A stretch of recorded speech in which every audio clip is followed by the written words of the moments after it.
Assalamualaikum and welcome to the latest episode of Wahed Wealth Digest. My name is Kamal Mustadza, and as usual, we will break down the key economic events that took place in the global markets and how this would impact you as an investor.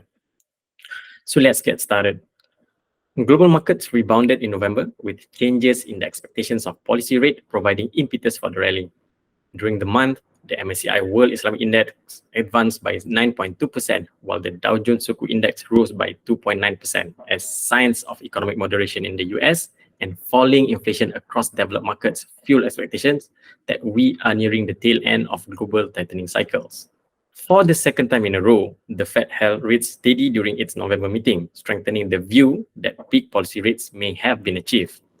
However, the Fed was careful to maintain its hawkish stance, as minutes from the FOMC meeting made clear that the Fed is determined to keep policy rates at elevated levels for an extended period of time. Inflation figures in the broader economy showed indicators of a weakening US economy.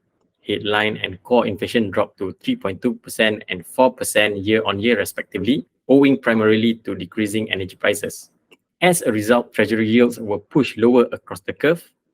By the end of November, the US 10-year treasury yield fell below 4.4%, down from its peak of 5% observed in mid-October.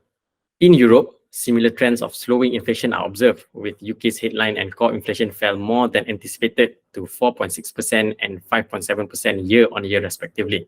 Likewise, Eurostat's flash CPI release for November showed headline and core inflation slowing to 2.4% and 3.6% year-on-year respectively, attributed to lower energy prices.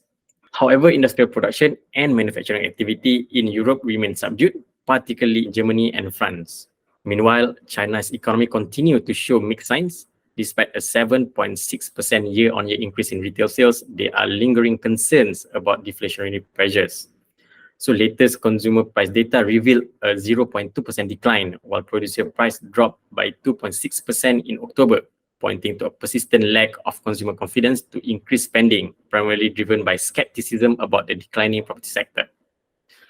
So to counteract the decline in property and consumer prices, Chinese authorities have implemented significant measures, including cutting borrowing costs and imposing restrictions on certain mortgages and property purchases.